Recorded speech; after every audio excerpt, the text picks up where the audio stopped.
மாதும்பட்டி Rangaraj, Joy Krishna அவர்களுடைய வழக்கு இன்னைக்கு விசாரணைக்கு வந்துச்சு. சமையல் கலைஞரான மாதும்பட்டி ரங்கராஜ் மீது திருமண மோசடி புகாரை கொடுத்திருந்த ஜாய் கிருஷ்ணா சென்னை காவல் துணை ஆணையர் வனிதா முன்னாடி ஆஜரானாங்க. அவங்கள பத்தி தவறான தகவல்களை பரப்புறாங்க அப்படின்னும், தன்னுடைய குழந்தையோட சாபம் எப்பயுமே சும்மா விடாத அவங்கள அப்படின்னும் ரொம்ப ஆவேசமாவே பேசியிருக்காங்க Joy Krishna.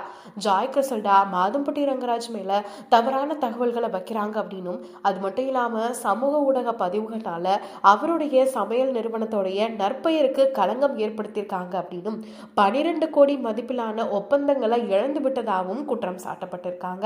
So Joy Krishna இதை பத்தி சொல்றப்போ என் மேல மிகப்பெரிய பழிய போட்டிருக்காங்க. அவர் மேல நான் ஒரு கேஸ் கொடுத்தேன், ஆனா இப்போ அது எல்லாத்தையுமே இவர் மாத்திட்டாரு. எனக்கு துரோகம் பண்ணியிருக்காரு. இப்ப வரையும் எனக்கான நியாயத்தை கொடுக்கவே இல்லை அப்படின்னு ரொம்ப கோபமாவே பேசியிருக்காங்க ஜாய் கிருஷ்ணா. ஜாய் கிருஷ்ணா அப்பப்போ தன்னுடைய சமூக ஊடகத்துல நிறைய வீடியோஸையும் பிக்சர்ஸையும் இதுவரையும் ஷேர் பண்ணிட்டு வராங்க.